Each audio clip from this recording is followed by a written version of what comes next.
L'aura-t-il l'interception le jour de la résurrection, le jour du jugement dernier? C'est le point que nous allons tous entamer aujourd'hui, la partie 20e des 61 castes des musulmans, Inch'Allah. Et bienvenue sur la chaîne de votre frère Ismaël Kwasi du groupe GIEC, groupe international islamique d'études comparées. Et que la paix et le salut d'Allah subhanahu wa ta'ala soient sur notre prophète Muhammad sallallahu alayhi wa sallam, sur sa famille, sur ses compagnons, sur tous ceux qui œuvrent véritablement pour l'islam jusqu'au jour de la résurrection, Inch'Allah. Il aurait-il l'intercession? Non, selon la sourate 2, verset 122 à 123 et verset 254. Selon la sourate 6, verset 51, selon la sourate 82, verset 18 à 19, etc. Oui, Allah se contredit selon l'auteur.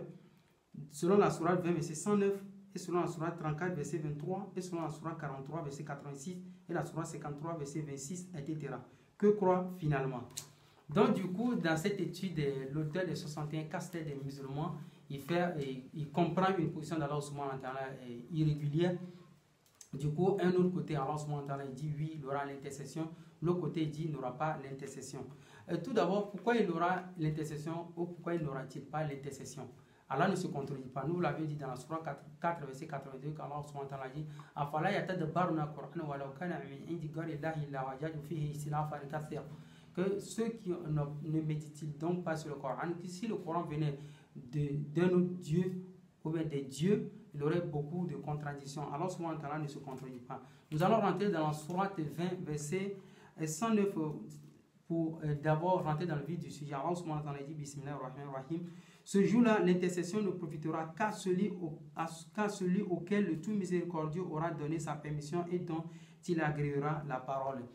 Donc, si Allah subhanahu wa ta'ala dit qu'il n'y aura pas d'intercession, et il dit encore que ce jour-là, l'intercession sera donnée à celui à qui il va agréer sa parole. C'est-à-dire quoi? Nous sommes tous des humains. C'est ce qu'on appelle la miséricorde.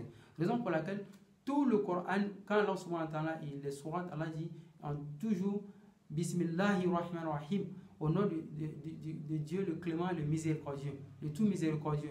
Donc, dans tout le Coran, les sourates commencent toujours par le Dieu clément.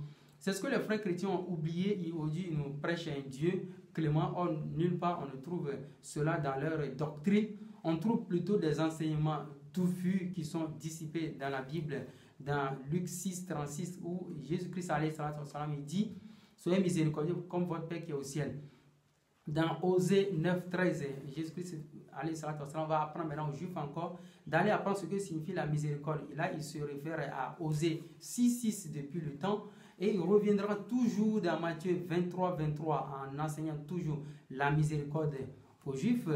Raison pour laquelle la miséricorde a été toujours enseignée par Jésus-Christ, mais cela a été transformé en une théorie, comment dirais-je, erronée des narrateurs de la Bible qui ont eu à ajouter des enseignements aux enseignements de Isa selon Matthieu 15, verset 7 jusqu'en bas.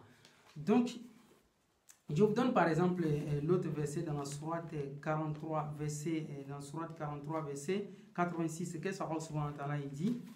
Et ceux qui invoquent en dehors de lui n'ont aucun pouvoir d'intercession, à l'exception de ceux qui auront témoigné de la vérité en pleine connaissance de cause.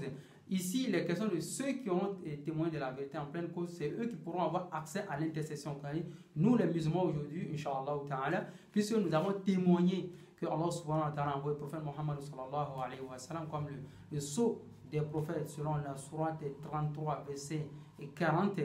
Donc, nous musulmans, il y a beaucoup de chances, une plénitude de chances que nous pourrons plutôt intercéder pour beaucoup de personnes le jour de la résurrection. Donc, raison pour laquelle dans l'autre verset, Allah subhanahu wa ta'ala, dans sourate 20, verset 109, il a bien dit que l'intercession sera donnée à celui à qui Allah va agréer sa parole. Donc, c'est comme moi qui suis là, par exemple, moi je suis musulman, par la grâce d'Allah, si jamais j'ai une place noble dans le paradis, je ne suis pas encore entré, je ne suis pas sûr d'entrer, mais je fais un effort et je demande à Allah subhanahu wa ta'ala de me faire y entrer. Donc, si jamais j'ai une place noble comme ça, je vois un frère aussi qui me plaît d'intercéder à sa faveur, alors j'irai directement à Allah subhanahu wa ta'ala maintenant et lui demander cela. Maintenant, par sa clémence, par sa miséricorde, vu les aspects de tout ce que je pouvais avoir comme l'un des pieux qui a existé sur la terre, j'ai œuvré et autres. Il verra maintenant cela maintenant en me faisant maintenant la miséricorde, en acceptant maintenant cette interception. Donc, je vous donne par exemple un exemple. C'est comme moi, ma fille, un jour, elle avait fait quelque chose. Je dis, bon, si c'est comme ça, je ne t'enverrai plus de cadeaux si je sors. Je reviens, je ne t'enverrai plus de cadeaux. C'est là, un jour, je suis revenu avec un cadeau. C'est là, elle m'a dit, mais tonton, tu m'as dit que tu ne vas plus m'acheter des cadeaux. Je dis, oui, j'ai dit ça. Mais maintenant, je te pardonne. C'est ce qu'on appelle la miséricorde. Mais quand Adam avait transgressé l'ordre d'Allah, Allah subhanahu wa ta'ala, qu'est-ce qu'il a fait? Il a pardonné. Mais selon les chrétiens, Allah n'a pas pardonné. Mais il nous montre quel Dieu. Aujourd'hui, ils nous disent que Dieu est miséricordieux, Dieu a livré son fils. Mais être miséricordieux, est-ce que cela voudrait dire qu'il faut forcément avoir recours à une rançon pour pardonner? Non, on pardonne à cœur ouvert. Vous comprenez maintenant? Donc l'intercession sera donnée à qui Allah subhanahu wa ta'ala va agréer sa parole, et notamment ici les musulmans. Puis Allah subhanahu wa ta'ala l'a dit dans Surah 43 verset 80,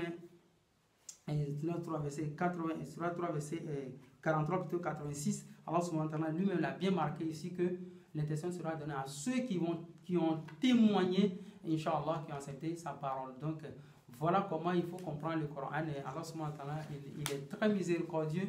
Vous pouvez, même vous-même qui êtes là, vous pouvez décider une chose contre quelqu'un, bon, un ennemi ou autre, du jour au lendemain, vous dites, mon frère, je retire telle chose, c'est comme ça, ce qu'on appelle la miséricorde. Cela ne voudrait pas dire que vous avez fait un serment de faire du mal à la personne, mais quand vous êtes revenu sur la parole, cela voudrait dire que vous contredisez. Non, c'est un peu cela ce que nous pouvions vous apporter aujourd'hui. Barakallahu fikum. Assalamu alaikum wa rahmatullahi wa barakatuh.